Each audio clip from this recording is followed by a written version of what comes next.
वृश्चिक वाले लोग सबसे अच्छे क्लोज फ्रेंड्स और सबसे बुरे दुश्मन वृश्चिक वाले होते हैं, क्योंकि मेष वाला जो है ना वो भी अच्छा फ्रेंड होता है और बहुत टफ दुश्मन होता है, पर ये जो हैं इनके वार का पता नहीं लगता। जो वृश्चिक वाले हैं बड़े इमोशनल होते हैं, दूसरों की बातों को बड़ी गहराई से लेते हैं, शांत दिखाई पड़ेंगे आपको, पर अगर आप उनको उकसाओगे तो फिर इनको थोड़ा बुरा भी लग सकता है। इनकी सबसे बड़ी बुराई जो होती है ना, अच्छाई तो देख आप पढ़ते ही रहते हो, सबसे बड़ी बुराई कहते हैं कि बदला लेना होता है, मतलब रिवेंज। अगर आपने इनको हर्ट किया तो फिर इनसे बुरा कोई नहीं। पर मैं तो ये कहूँगा वो भी इनकी अच्छाई है, बस ये थोड़ा ना पॉइजनेस से काम लें, उस बदले को व्यक्तिगत ना लें। जैसे किसी ने आपको इस वजह से कहा कुछ कि आप कमज़ोर हो, तो आप स्ट्रांग बन के दिखाओ, उस व्यक्ति को नहीं, अपने लिए इतने स्ट्रांग बनो, इतने ऊपर उठो कि वो व्यक्ति खुद आपको देखे और सोचे कि मैंने गलती की थी। और ऐसा किया है लोगों ने, ऐसा किया है। इसी महीने अंबेडकर जयंती है और अंबेडकर जी ने काफ़ी, अगर आप उनकी बायोग्राफी पढ़ोगे तो काफ़ी अपमान सहा। और उसके बाद उन्होंने खुद का ही, ये नहीं कि खुद ही को मतलब बहुत नॉलेज गेन की और अच्छे पद पे पहुँचे, भारत का संविधान लिखा, खुद के लिए ही नहीं, उन्होंने बहुत लोगों के लिए काम किया, दुनिया को बदला, उनकी वजह से सबको बढ़िया अच्छा हुआ। ऐसे चाणक्य का भी अपमान हुआ था, उनकी वजह से भारत को एक ग्रेट साम्राज्य मिला, मौर्य साम्राज्य। ऐसे ही गांधी जी का भी अपमान हुआ था, और गांधी जी के अपमान का भी कितने लोगों को फायदा हुआ, भारत देश को फायदा हुआ, अफ्रीका में फायदा हुआ, समानता आई। तो बदले की जो आपका जो सबसे बड़ा दुर्गुण है उसको भी सगुणता में, उसको भी गुणों में परिवर्तित किया जा सकता है अगर आप जगे हुए हैं, अगर आप सजग हैं, अगर आप अवेयर हैं। तो अब बढ़ जाते हैं वृश्चिक राशि फल के लिए। अप्रैल में वृश्चिक के लिए कैसा रहने वाला है, किस तरह के ग्रह नक्षत्र हैं, आपके करियर में कैसा रहेगा, आपका जॉब कैसा चलेगा, आपके बिजनेस में क्या है सकता है, स्वास्थ्य के मामले में कैसा है, हेल्थ कैसी रहेगी, प्रेम के मामले में कैसा है, धन आदि के मामले में क्या पॉसिबिलिटीज़ हैं, क्या हम ख्याल रखें। पर सबसे पहले देख लेते हैं कौन सा ग्रह कहाँ पर गोचर कर रहा है। तो आप, ये आपका चार्ट है फिलहाल, वृश्चिक में इस तरह से ग्रह हैं। ये 8 नंबर वृश्चिक राशि को दिखाता है। आप देख सकते हो पहले राशि में, पहले भाव में कोई भी ग्रह नहीं है। वीडियो वृश्चिक राशि के लिए चंद्रमा की जो राशि होती है, पर लग्न से भी देखेंगे तो ऐसा नहीं कि एकदम गलत होगा, क्योंकि लग्न तो आपका ही है, और लग्न से भी देखते हैं। ये दूसरा भाव है, तीसरा भाव है, चौथा भाव है। चौथे भाव में शनि गोचर कर रहे हैं। चौथे भाव में जब शनि गोचर करें तो शनि की ढैया बोलते हैं, पर ये शनि अपनी राशि में है तो हम इसको कहीं ना कहीं शश नाम का महापुरुष योग भी बोलेंगे। पर शनि की और मंगल की कोई बहुत ज़्यादा बनती नहीं है, तो ढैया का असर थोड़ा सा दिखाई देगा अगर शनि की चंद्रमा पर दृष्टि है या फिर शनि कुंडली में कमजोर है तब। इसके बाद पंचम भाव में मीन राशि में गुरु गोचर करें, अति शुभ गोचर है। पंचम में, नवम में गुरु का गोचर बहुत शुभ होता है। पर ये 21 तारीख को छठे भाव में जाएंगे, इसके बारे में बात करेंगे। ठीक इसी तरह से सूर्य भी 14 तारीख तक, 14 अप्रैल तक कहाँ रहेंगे, मीन राशि में पंचम में रहेंगे, पर 14 के बाद छठे भाव में चले जाएंगे। छठे भाव में सूर्य का गोचर शुभ माना जाता है और वहां जाकर वो उच्च के हो रहे हैं, दशमेश उच्च का हो रहा है। रिजल्ट पे बात करेंगे। बुध और राहु पूरे महीने छठे भाव में मेष राशि में रहने वाले हैं, पर बुध 21 तारीख से वक्री हो जाएंगे। शुक्र का गोचर 6 अप्रैल तक तो छठे भाव में मेष राशि में रहेगा, पर 6 अप्रैल के बाद सप्तम भाव में पहुंच जाएंगे, खुद की राशि में पहुंचकर मालव्य नाम का महापुरुष योग बनाएंगे। शुक्र का गोचर सप्तम में बहुत ग्रेट नहीं माना गया, पर यहाँ पर एक महायोग में है, तो इसके रिजल्ट पर आएंगे। मंगल की बात की जाए, मंगल अष्टम में चल रहे हैं, मिथुन राशि में है, मिथुन राशि में रहने वाले हैं पूरे महीने। चंद्रमा महीने की शुरुआत में कर्क राशि में दिखाई देंगे, नवम भाव में। इसके बाद वो तेजी से गति करते रहेंगे। और केतु को आप देख सकते हैं कि वो 12वें भाव में तुला राशि में बैठे। अब आ जाते हैं रिजल्ट के ऊपर, जो परिवर्तन होने उसके ऊपर। देखिए 21 तारीख तक जो गुरु का है गोचर पंचम भाव में, वो संतान प्राप्ति के लिए बहुत अच्छा है। जो लोग संतान के लिए प्रयास कर रहे हैं, प्रेम के लिए बहुत अच्छा है, शादी विवाह के लिए बहुत अच्छा है, हायर एजुकेशन के लिए अगर आप ट्राई कर रहे हो तो 21 तारीख तक बहुत शुभ संयोग है, क्योंकि गुरु की यहाँ से दृष्टि नवम भाव पर पड़ रही है, जो हायर नॉलेज का है। पिता के लाइफ के मामले में भी बहुत आप कहोगे कि अच्छा रहेगा। इसमें भी 21 तक में भी 1, 9, 10, 17 और 18 तारीख, उसमें भी 17-18 तारीख बहुत शुभ है आपके लिए, कुछ अच्छा हो सकता है उस दिन, कोई बढ़िया इवेंट हो सकता है, क्योंकि उस दिन चंद्रमा गुरु के साथ ही इस भाव में रहने वाले हैं और चंद्रमा आपके भाग्य से। तो आप नोट कर सकते हैं कि 17 और 18 तारीख विशेष अच्छी है, बहुत बढ़िया तारीख है कुछ कार्यों के लिए, हायर एजुकेशन के लिए, भाग्य के लिए भी, संतान के लिए, और एजुकेशन से संबंधित कोई काम हो, अपना कोई परफॉर्मेंस करना हो, कोई शो आदि करना हो, आप कहीं ब्लॉगर हो, कुछ इस तरह का करना हो, तो ये जो 2 तारीख हैं 18-19 बहुत बेस्ट है। 1-9-10 भी ठीक है। इसके बाद ये जो गुरु हैं आपको दूरदृष्टि भी देते रहेंगे 21 तक, पर जो परिवर्तन आएगा वो 21 के बाद आएगा, उस पर जाएंगे हम। उससे पहले शुक्र का एक परिवर्तन, शुक्र 6 तारीख तक राहु के साथ में है, तो महिलाओं के साथ थोड़ा बना के रखना है। 6 तारीख तक कुछ मतभेद रह सकता है, मर्यादा का ध्यान रखना है, नैतिकता के पाथ पे चलते रहना है, क्योंकि कई बार राहु शुक्र का जो कॉम्बिनेशन है नैतिकता के लिए उतना अच्छा नहीं होता। और मैरिज लाइफ के मामले में भी थोड़ा सा मतभेद आपका अपने पति पत्नी प्रेमी प्रेमिका से रह सकता है, पर 6 तारीख के बाद जब शुक्र अपनी ही राशि में आएंगे, अगर आप सिंगल हो तो बहुत ही अच्छा है, मतलब आपकी लाइफ में कोई आ सकता है, आपको कोई मिल सकता है। शादी विवाह के लिए सप्तम भाव में ही गोचर करे, अति शुभ है। शुक्र का गोचर सप्तम भाव में ओवरऑल स्टेटमेंट है जो आपको किताबों में बुक्स में मिलेगा, जैसे कि जातक पारिजात है या फिर पराशरा होरा शास्त्र है, फल दीपिका आदि आदि आदि। पर जब हम कुंडली देखेंगे तो कुछ और चीजें इंक्लूड हो जाती हैं। सप्तम में है और मालव्य नाम का महापुरुष योग बना रहा है, तो स्त्रियों का अगर आप सम्मान करते हो तो आपको क्रिएटिविटी से लाभ होगा। फीमेल इंडस्ट्री मतलब फीमेल से जुड़ा हुआ कोई भी काम हो, जैसे ब्यूटी से जुड़ा काम है, अक्सर लेडीज ज़्यादा पसंद करती हैं उस काम को, या फिर आपका मीडिया है, फिल्म वगैरह से जुड़ा कोई काम है, फैशन से जुड़ा हुआ कोई काम है, ज्वेलरी से, वैसे तो मेल लोग भी ज्वेलरी पहनते हैं पर मेनली फीमेल्स ही पहनती हैं, तो ज्वेलरी, आर्टिफिशियल ज्वेलरी, डायमंड, कोई भी चमक धमक का काम है, आर्ट डिजाइन, क्रिएटिविटी से, फूलों से, फ्लावर से, परफ्यूम से, खूबसूरती से जुड़ा कोई काम है, तो उसका बिजनेस अगर आपका है तो बहुत बढ़ सकता है, उसके लिए बहुत शुभ यहाँ पर बन रहा है आपका योग। खास करके फॉरेन तक आपका कोई बात जा सकती है, या विदेश से या दूसरे स्टेट से आपका कोई क्लाइंट बन सकता है, इस तरह का यहाँ पे बना हुआ है। बिजनेस वाले लोगों के लिए महीना बहुत अच्छा है शुक्र की वजह से, क्योंकि सप्तम में ही रहने वाला है।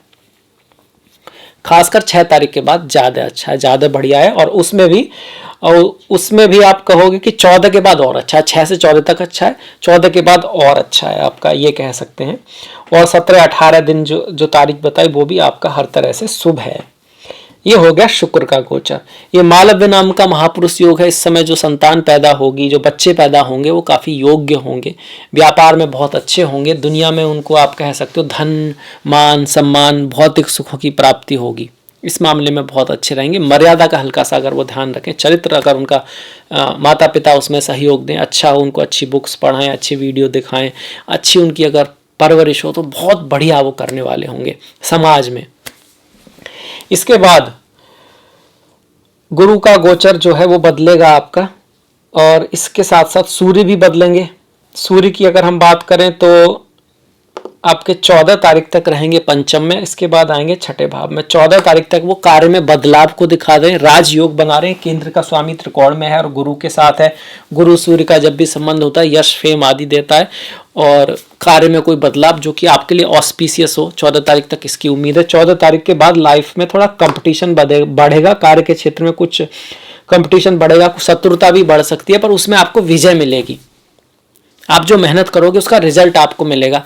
किसी कंपटीशन में, जॉब में मेहनत से, हार्डवर्क से विजय को दिखा रहा है, बाहर जाने के योग बना रहा है। सूर्य का यहाँ पर उच्च का होना, 10वें उच्च का हो रहा है छठे भाव में। छठा भाव है रोग, ऋण, शत्रु, सेवा, एफर्ट, हार्डवर्क, तो ये सारी चीज़ों से आपको फायदा होगा, या फिर इन चीज़ों से भागना नहीं है। अगर कोई चैलेंज आता है तो उसको स्वीकार करना है।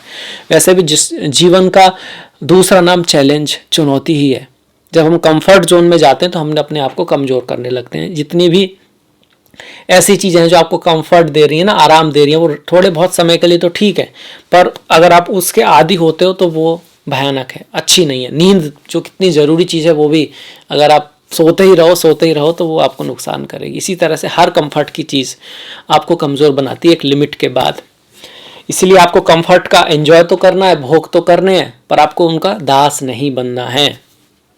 इसके बाद सूर्य का हो गया बुध और राहु। बुध राहु छठे भाव में अच्छा करते हैं, आप वाणी से कुछ बड़ा कर सकते हो, आपकी वाणी का बड़ा इंपॉर्टेंट रोल रहने वाला है। बुध यहाँ पर एकादश भाव मतलब कि आपके लाभ के और अष्टम के स्वामी होकर छठे भाव में जाकर विपरीत नाम का राजयोग भी बना रहे हैं। पर धन के मामले में कोई भी निर्णय लेने से पहले थोड़ा सोच समझ के निर्णय लें, थोड़ा बहुत गलती का चांस रहता है, पर ओवरऑल छठे भाव में बुध का गोचर राहु के साथ शुभ ही माना जाएगा, अच्छा माना जाएगा। शत्रुओं को भी आप अपनी बुद्धिमानी से परास्त करने में सफल हो पाओगे। राहु का भी ऐसा ही है, शत्रु परास्त करेगा वो आपकी वाणी ना शत्रुओं को परास्त करने के लिए बहुत अच्छा है। बुद्धि से काम लोगे उसमें भी बहुत ठीक है, पर कभी कभी जल्दबाजी में, एक्स्ट्रा एम्बिशन में, लालच में, क्योंकि बुध ग्रह इस चीज से जुड़ा हुआ है, या तो आपसे कोई गलती हो सकती है, आप कुछ ऐसा कह सकते हो, तो वाणी का थोड़ा सा आप ध्यान रखें। बाकी छठे भाव में राहु का गोचर शुभ है, अच्छा है। रिश्तों को थोड़ा सा बना के रखें। जब छठे भाव में राहु हो तो मैरिड लाइफ में शक के वेस पर, सारी बात आपको पता भी नहीं अपने पार्टनर के बारे में, चाहे वो आपका बिजनेस पार्टनर है या फिर आपके जीवन साथी है, पर किसी ने कुछ कह दिया, उसी पर आप कुछ मतभेद हो सकते हैं, आप बात करना छोड़ दो किसी बात को लेकर, हालांकि इसने आपने उसको क्लियर नहीं किया है, तो ऐसा नहीं करना है। ये राहु हो गया आपका। शनि की अगर बात करें, देखिए 7.5 तो चल ही रही है, मतलब ढैया चल रही है आपकी। मन थोड़ा परेशान रह सकता है, क्योंकि ये जो चौथा भाव है ना मन का है, खास करके 15 और 16 तारीख में जब चंद्रमा और शनि की युति रहेगी, मन थोड़ा परेशान रह सकता है। 19-20 तारीख भी बहुत ज़्यादा अच्छी नहीं है, क्योंकि 19-20 में चंद्रमा छठे भाव में होंगे, शनि की दृष्टि में होंगे और ये नीच की दृष्टि है। उस दिन आपको आपकी माता का ख्याल खास रखना है, अपने फ्रेंड्स वगैरह से कुछ मतभेद हो सकता है, और थोड़ा सोच समझ के काम करना है, क्योंकि चंद्रमा आपके भाग्य के स्वामी भी हैं। इसके साथ साथ 2, 3, 9 तारीखें भी थोड़ा सा संभल के रहने वाली हैं। और शनि की बात करें, ढैया की ये जो तारीख तो आ गई शनि की वजह से। इसके अलावा शनि जो है थोड़ा हार्डवर्क कराएंगे, मेहनत करेंगे, एफर्ट आपको करते रहना होगा। चीज़ों में थोड़ा डिले होगा, ढैया चल रही है, डिले हो रहा है तो कोई बड़ी बात नहीं है। डिले होके भी अगर काम हो रहा है तो अच्छी बात है, कुछ सीखने को मिल रहा है आपको, और जो सीखता है वही सफल होता है।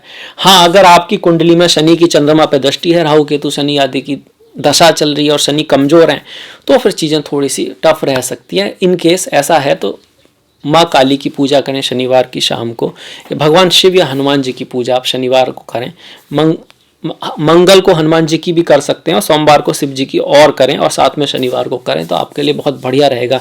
शनिवार के दिन ओल्ड पीपुल हैं, वृद्ध पीपुल हैं, कोई अपंग लोग हैं, बेचारे जो नीचे तबके के लोग हैं, जिनको सहायता की आवश्यकता है, जिनकी आप हेल्प कर सकते हैं, जितनी कर सकते हैं श्रद्धा अनुसार करें, और निष्काम भाव से करें, रिजल्ट के लिए ना करें, दया के वशीभूत होके करें।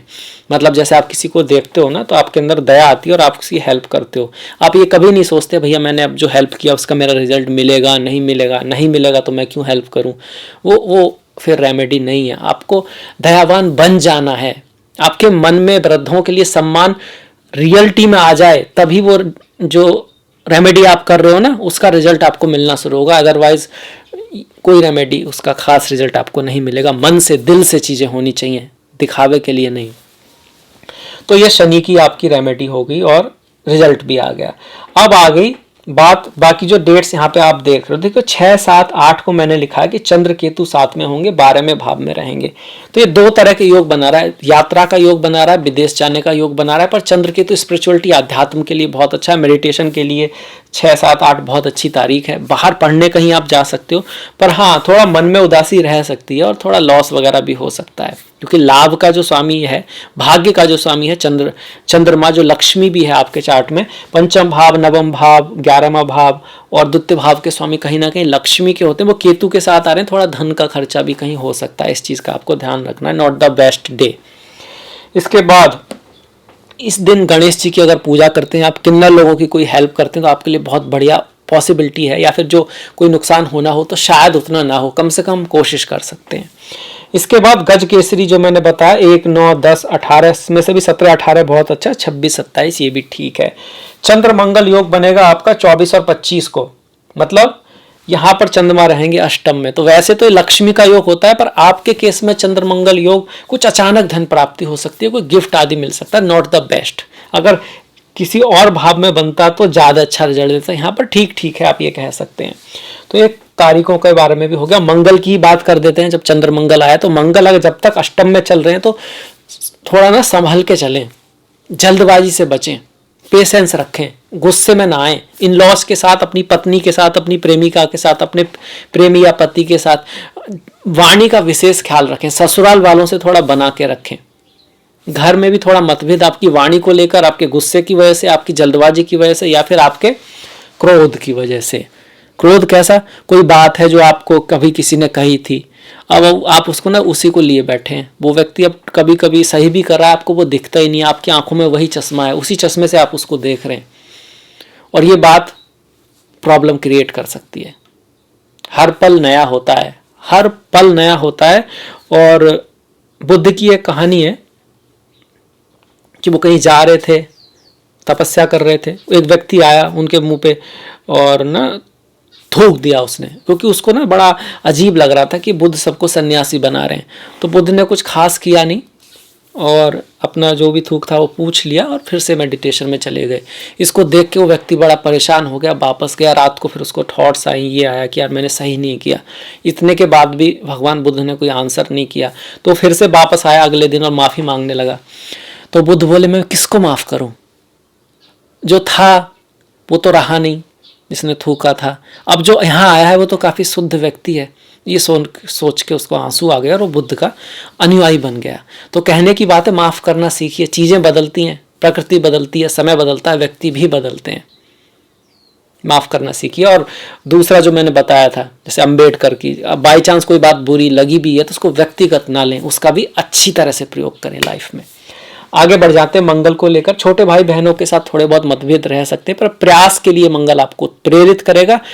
ड्राइविंग करते वक्त थोड़ा सा ध्यान रखें, क्योंकि अष्टम भाव में जब मंगल हो तो कभी कभी ना लोग अगर हार्श ड्राइव कर रहे हैं, फास्ट ड्राइव कर रहे हैं, अग्नि है, आपका नुकीले हथियार हैं, तेज वाहन है, उनसे थोड़ा बहुत खतरा रह सकता है। ऐसा अक्सर तब होता है जब आपकी कुंडली में भी मंगल कहीं नेगेटिव भाव में बैठे हों, उनकी दशा महादशा चल रही हो। उसमें वाणी को थोड़ा सा मधुर रखने की कोशिश करें, क्योंकि जो 3 नंबर है ना, बुध का नंबर है, और बुध जो है वाणी के कहीं ना कहीं देवता हैं। और तीसरा भाव भी जो काल पुरुष का होता है वो कम्युनिकेशन को दिखाता है। वहां मंगल आपको पराक्रम करने के लिए तो प्रेरित करेंगे, पर आपकी वाणी थोड़ी सी कटु रह सकती है, तो वहां थोड़ा सा ध्यान रखें। तो ये सारे ग्रह हो गए। केतु का मैंने बताया आपको, ये स्पिरिचुअलिटी अध्यात्म के लिए बहुत बढ़िया 12वें भाव में जो केतु है, आपको बाहर विदेश आदि भी ले जा सकता है अगर इसकी दशा महादशा चल रही है।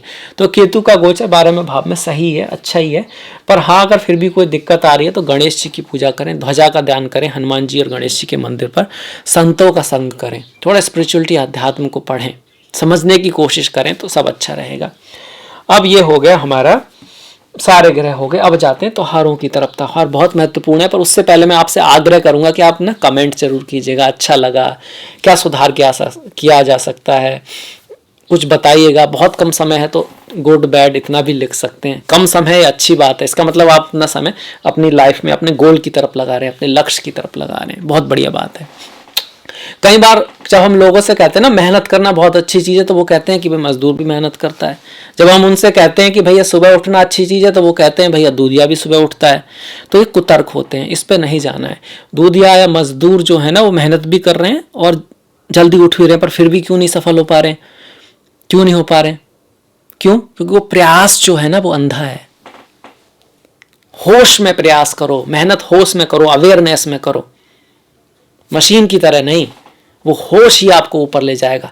मतलब मेहनत तो सच में बहुत अच्छी चीज है, पर उसके साथ होश का होना जरूरी है, वही तो आपको इंसान बनाता है। अब आगे बढ़ जाते हैं त्योहारों की तरफ। 6 तारीख की हनुमान जयंती, 14 तारीख की बैसाखी है और अंबेडकर जयंती है। इसके साथ साथ 22 तारीख की अक्षय तृतीया है। 21-22 जो दिन है ये भी बहुत शुभ है। कारण क्या है? इस दिन चंद्रमा आपके यहाँ पर रहेंगे 21 और 22 को, है ना। सूर्य जो है उच्च के रहेंगे आपके। 22 तारीख को तृतीया है, 21 को द्वितीया है, पर दोनों ही दिन अच्छे हैं। तृतीया ज्यादा बेहतर है, इसका लोग इंतजार करते हैं किसी शुभ काम की शुरुआत के लिए। आपको कोई शुभ समाचार मिल सकता है, स्पाउस के लिए कुछ अच्छा हो सकता है, आपके पार्टनर बिजनेस में भी 21-22 कोई बहुत बड़ी अच्छी अपॉर्चुनिटी लेके आ सकती है।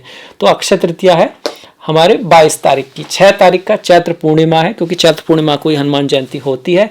1 तारीख की कमाधा एकादशी और 16 तारीख की वरुथिनी एकादशी है। जो भगवान हरि विष्णु के भक्त हैं उनके लिए बहुत ज़्यादा महत्वपूर्ण ये तिथि है। ओम नमो भगवते वासुदेवाय, ओम नमो नारायणाय। 7 माफ कीजिएगा 7 नहीं, 3 और 17 तारीख का सोमा प्रदोष व्रत है, 18 तारीख की शिवरात्रि। ओम नमः शिवाय, चिदानंद रूपा शिवोहम शिवोहम। 9 तारीख की संकष्टी, 20 की अमावस्या, बैसाख की अमावस्या है ये, 14 तारीख की मकर संक्रांति है। जो सूर्य का परिवर्तन है वो 14 तारीख को हो रहा है। अमावस्या हुआ, संक्रांति हुई है, हमारे स्पिरिचुअलिटी अध्यात्म से जुड़े हुए त्योहार हैं, क्योंकि सूर्य आत्मा, आत्मा सो परमात्मा। और अमावस्या के लिए सूर्य और चंद्रमा साथ में होते हैं, मन और आत्मा जब मिल जाते हैं वहीं से ईश्वर का रास्ता शुरू होता है।